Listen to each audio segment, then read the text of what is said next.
Linha de Frente deste 25 de dezembro, Natalzão ao vivaço aqui com o nosso time. E olha só essa notícia, o presidente Lula deve realizar menos viagens internacionais em 2025 em comparação aos anos anteriores do terceiro mandato.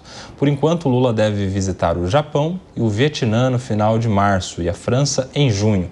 O presidente precisará passar por avaliações médicas para fazer viagens longas. Lula esteve por 88 dias no exterior desde que voltou à presidência. Ao todo, visitou os 5 continentes, ao passar por 32 países em 24 viagens. Neste ano, o petista passou 26 dias fora do país. Em 2024, ano de eleições municipais, o presidente focou em viagens dentro do Brasil para apoiar candidaturas às prefeituras. Sabe o que é interessante? Que o presidente focou em ficar no Brasil para apoiar as suas candidaturas e mesmo assim não teve muito sucesso, né? Porque os seus apadrinhados não foram assim tão bem sucedidos nas eleições, né, Mônica?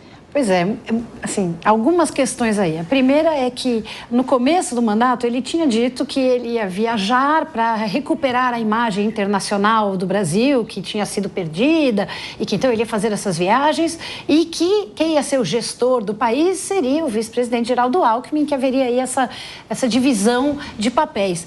Mas, infelizmente, não foi isso que aconteceu, né? Ele se meteu internamente bastante, fez a sua política, não vimos Geraldo Alckmin aparecer e, internacionalmente, no meu entendimento, piorou. Porque alguns posicionamentos que o Brasil precisaria ter se colocado de uma forma mais neutra, mais institucional, mais no seu papel diplomático de sempre, o Brasil acabou tomando posição, a gente acabou de falar aqui da Venezuela, de forma muito errada, muito ruim e muito prejudicial, tanto internacionalmente quanto internamente, fomentando internamente alguns posicionamentos que já era para estarem adormecidos. Então, logo no começo teve este erro e agora tem essa conversa, quer dizer, primeiro, no ano passado, neste ano das eleições municipais, o presidente deveria ter se mantido novamente como chefe do Poder Executivo e não fazer, por exemplo, o que aconteceu aqui em São Paulo, onde ele veio, fez campanha antecipada, subiu em palanque, em evento pago com dinheiro de impostos para pedir voto para o candidato dele, assim, infringindo a lei eleitoral. Foi muito ruim essa participação. Nosso presidente não deveria ter feito esse tipo de coisa, devia ter ficado na gestão do país, que ele sabe tão bem fazer. Claro que cada um vai entender essa frase como quer, mas o seu papel era esse e ele acabou se envolvendo em outras coisas que não precisaria fazer. E, finalmente, agora, para o ano que vem, uma viagem para a França muito importante, porque temos aquele acordo do Mercosul com a União Europeia, que se Lula puder fazer andar, agora ele está sendo assinado, mas para que ele seja efetivado nos países da União, seria maravilhoso, mas tem essa questão médica, se ele vai ou não poder viajar. Vamos esperar para ver o que vai acontecer. Menos viagens internacionais, então o presidente vai focar mais no Brasil, Diogo da Luz. As coisas vão se resolver, então, aqui internamente no Brasil? Kobayashi, parece aquelas promessas de que vou parar de fumar, vou emagrecer, vou fazer economia quando entrar em 2025. Porque em 2023 o Lula disse textualmente que ele faria apenas 2 viagens internacionais neste ano de 2024. Ele passou quase 30 dias fora do Brasil. Fez o equivalente a uma viagem, uma volta e meia ao mundo só nesse ano que passou, gastando um absurdo de querosene e muito mais de hotel e assim por diante. Então, não acredito muito que isso vá ser levado a sério, a não ser que, como disse a Mônica, por questões de saúde, ele fica impedido de fazer mais viagens. Se ele já tem 3 marcadas em março, eu fico pensando que ele vai fazer umas 7 ou 8 no ano que vem, facilmente. E ele disse também, em dezembro do ano passado, como você bem comentou, que ele ficaria no Brasil para organizar as eleições de todos que fossem próximos dele para fazer muitas prefeituras e ia trabalhar intensamente.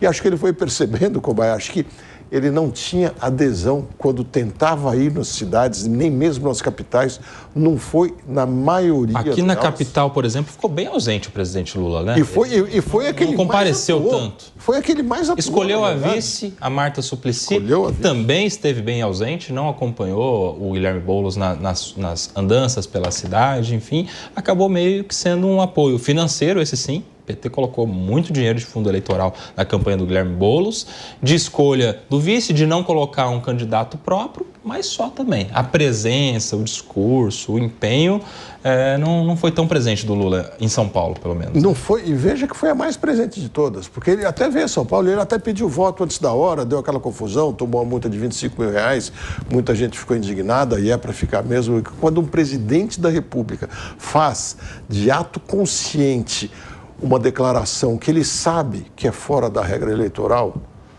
mesmo que ele saiba que ele vai pagar a multa e vai resolver, ele passa uma imagem muito triste para todos os outros. Nesse caso, se focaram no pedido de voto que gerou a multa.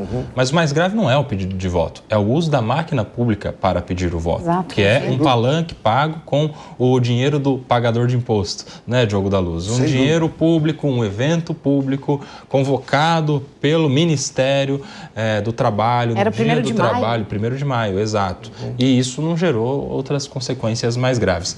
Em relação a esse mesmo abuso de poder político, o Caiado se tornou inelegível no começo desse mês. Exatamente. Um pede voto usando a máquina pública, ganha uma multa de 20 mil. O outro fica inelegível por 8 anos.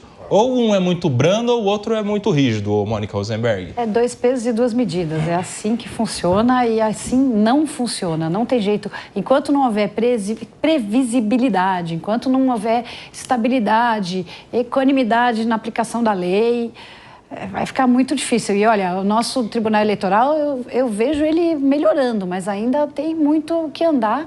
Eu só queria adicionar em relação às viagens que o maior problema não é o número de viagens e o número de dias que ele passa fora, é o gasto, é a quantidade de pessoas que acompanham o presidente nessas viagens, a disparidade de pessoas que acompanham. Todo mundo se lembra nos Jogos Olímpicos, aí, a farra que foi. Então, essa questão das viagens precisa ser analisada um pouco melhor por nós, sociedade brasileira, e entender por que houve a viagem, quem precisava estar, qual foi a pauta, quanto tempo ele ficou nesse trânsito, né? Porque vai fazer uma reunião na França em junho, já disse que vai ter a reunião na França em junho. Quem vai estar com ele? Por que essas pessoas estarão com ele? Que países ele vai passar no caminho? Essas questões é que a gente precisa estar olhando também, porque é o nosso dinheiro sendo gasto e muito mal gasto. Ô, Diogo da Luz, agora com menos presença do presidente Lula em eventos internacionais, você acha que a gente tem chance da gente melhorar a imagem do Brasil diplomaticamente falando? Primeiro, 2023 tinha que viajar bastante para melhorar a imagem do Brasil, né? Agora nós já estamos chegando à conclusão que é melhor viajar pouco para daí sim melhorar a imagem do Brasil. Porque em algumas dessas viagens, principalmente as de 2023, assim, foram discursos desencontrados a respeito da guerra de Rússia e Ucrânia, até mesmo de Confederação Israel. dos Países Árabes. Exato. Ele foi na reunião da Confederação dos Países Árabes falar algumas coisas, algumas declarações lamentáveis. Eu não vou repetir aqui, mas assim, nós da comunidade judaica tivemos muito medo. Chegou a um ponto, e isso parece que não, mas isso implica na forma como o brasileiro se comporta. O presidente Lula tem pessoas que o admiram muito e que acreditam muito nas coisas que ele fala. Quando ele fala algumas coisas desse tipo, acaba aumentando e fomentando o ódio e o antissemitismo contra judeus aqui no Brasil. É muito grave isso. E aí, Diogo, a gente chega nesse 2024 para 2025 com as pessoas comemorando o fato do presidente Lula não ter falado nada sobre economia no discurso de Natal. Aliás, há informações de que ele foi orientado pela sua equipe de não falar nada sobre economia. Aí as outras pessoas da diplomacia estão torcendo para ele não falar nada em relação às relações internacionais. Quer dizer, é igual o Romário falando do Pelé, não é? Calado é um poeta. Tá na Bíblia isso também, viu? Isso está em Provérbios de Salomão. Sem dúvida. Mas, que o calado passa por sábio. Calado passa por sábio, sem dúvida alguma. Agora, eu acho que é um erro os assessores dele pedirem para ele não falar de certos assuntos. Porque ao pedirem para não falar, eles têm que entender que o Lula vai falar e vai falar de improviso.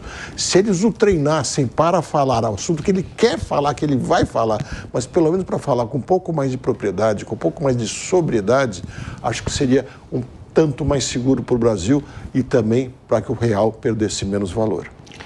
Aliás, já isso acontecia na gestão do presidente Bolsonaro. Também, ele ouvia muito pouco os assessores dele. Ele causou, eu chamo isso de dano oral, não é dano moral, é dano oral. Dano oral. Dano por verborragia. Falas, porque às vezes eles se empolgam e falam coisas que depois causam desdobramentos muito negativos. Né? Provérbios 17:28. Até um tolo pode passar por sábio e inteligente se ficar calado. Não é verdade? Então eu quero, com esta frase do sábio Salomão, agradecer demais a presença neste Natal do Diogo da Luz, que esteve conosco no Linha de Frente. Obrigado, hein, Diogo? Sempre um prazer te receber. Prazer é meu.